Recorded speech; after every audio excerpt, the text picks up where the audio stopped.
At the north end of the Napa Valley, Calistoga is geographically isolated. To reach the city, electrical transmission lines must pass through high fire danger Tier 2 and 3 wildlands, making the city especially vulnerable to PG&E public safety shutdowns. That happened in October 2018. We had about a 48-hour shutoff, and it kind of opened our eyes that things aren't going to be like they used to be.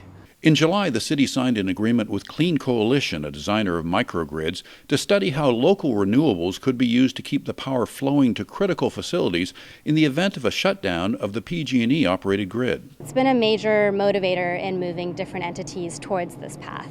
Whereas folks before were like, okay, microgrids, they sound interesting. Now there's kind of a near-term reason to deploy them. In practice, a microgrid would disconnect in times of shutdown using renewable energy generated and stored on site to power critical facilities, creating islands of power. The way that Calistoga is laid out, we're pretty much looking at individual buildings. So essential facilities, the fire station, public works, our wastewater treatment plant, and then maybe like the grocery store and or a gas station. In theory, microgrids like the one envisioned in Calistoga could power whole cities like the 2,000 plus customers in Calistoga, but that would require using utility-owned infrastructure, not currently envisioned for the short term.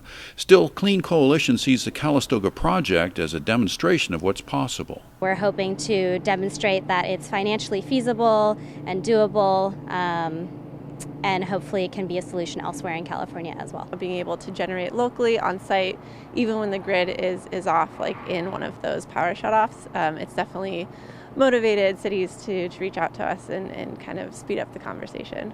While these ideas are being studied, Calistoga is entertaining another offer, PG&E offering to site generators like these locally in what they call an interconnection hub. In times of crisis, they would be fired up. They would mobilize portable generators and then fire those up, plug it into this pre-planned center or location, and then that would energize significant portions of Calistoga. For Calistoga, that no-cost offer is tempting, but it's not a green solution, and Clean Coalition will be working hard to convince the city that a microgrid solution using locally produced renewable power would be a more resilient, more forward-thinking option. In Calistoga, Carl Van Amberg for News of the North Bay.